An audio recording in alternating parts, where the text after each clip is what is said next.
ആസ്വദിച്ച് വായിച്ച പുസ്തകം Zorba the Greek, Lord of the rings, എൻ്റെ സത്യാന്വേഷണ പരീക്ഷണങ്ങൾ.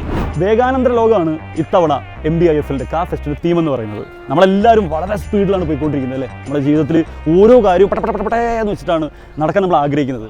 പക്ഷെ ഒന്ന് സ്ലോ ഡൗൺ ആയാലും, ഒന്ന് സ്ലോ ആക്കിയാലും തെറ്റൊന്നുമില്ല. പൊളിയാണ്, ചില്ലാണ്. വളരെ സമയമെടുത്ത് ദിവസങ്ങളെടുത്ത് ആസ്വദിച്ച് വായിച്ചു തീർന്ന പുസ്തകം ഓരോരുത്തർക്കും ഓരോ പുസ്തകങ്ങളായിരിക്കും. അതേതാണെന്ന് അന്വേഷിക്കുകയാണ് നമ്മൾ.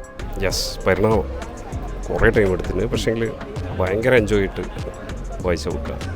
അഗ്നിസാക്ഷി, അതുപോലെ പെരുമ്പടവത്തിൻ്റെ ഒരു സങ്കീർത്തനം പോലെയൊക്കെയുള്ള കഥകൾ. കാരമസോ ബ്രദേഴ്സ്, ഒരുപാട് കാലം ഞാനിത് വായിക്കാനായിട്ട് ഇങ്ങനെ ശ്രമിച്ചുകൊണ്ടിരിക്കുകയും പാർട്ടായിട്ട് പല കാലങ്ങളിൽ വായിച്ചു തീർക്കുകയായിരുന്നു. ദ പാലസ് ഓഫ് ഇലൂഷൻസ്, മഹാഭാരതയുടെ ഒരു point of it's a version of Mahabharata seen by Draupadi. ഈ അടുത്ത MTയുടെ ജീവചരിത്രം അതായിരുന്നു ഏറ്റവും കൂടുതൽ സമയമെടുത്ത് വായിച്ചത്. അതൊരു വലിയ പുസ്തകമായിരുന്നു, എന്നാലും വായിക്കാൻ എളുപ്പമായിരുന്നു, എന്നാലും സമയമെടുത്തു അത് വായിച്ചു തീർക്കാൻ. ലോർഡ് ഓഫ് ദി റിംഗ്സ് ഒരുപാട് ദിവസം എടുത്തു. എത്ര ദിവസം എടുത്തു? കുറച്ച് ദിവസം എടുത്തു, ബിക്കോസ് ഒരുപാട് ക്യാരക്ടേഴ്സ് ഉണ്ട് അതിൽ. എൻ്റെ സത്യാന്വേഷണ പരീക്ഷണങ്ങൾ എന്ന ഗാന്ധിജിയുടെ പുസ്തകമാണ്. സ്കൂളിൽ പഠിക്കുമ്പോൾ? അതെ, സ്കൂളിൽ പഠിക്കുമ്പോൾ, പിന്നെ കോളേജിൽ പഠിക്കുമ്പോൾ, ഇപ്പോഴും വായിക്കുന്നുണ്ട്. ഗോഡ് ഓഫ് സ്മോൾ തിങ്സ് ഏതാണ്ട് എത്ര ദിവസം എടുത്തിട്ടുണ്ടാവും? അത് കുറേ സമയം എടുത്തു. ആസ്വദിച്ച് വായിച്ച പുസ്തകം സോർബ ദ ഗ്രീക്ക്, ഒത്തിരി സമയമെടുത്ത് വായിച്ചു, കുറേ സമയമെടുത്ത് വായിച്ചു. എനിക്ക് തന്നെ ഓർമ്മയില്ല, വളരെ മുമ്പാ.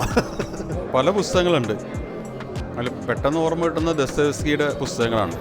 ഏതാണ്ട് എല്ലാം തന്നെ. ഏറ്റവും കൂടുതൽ ദിവസങ്ങളെടുത്ത് വായിച്ചു തീർത്ത പുസ്തകം എന്ന് പറയുന്നത് മിക്കവാറും പാവങ്ങളായിരിക്കും. ഖലീൽ ജിബ്രാൻ്റെ ദി പ്രോഫറ്റാണ്. അതിപ്പോഴും ഞാൻ വായിച്ചുകൊണ്ടിരിക്കുക. India after Gandhi, the covenant of water.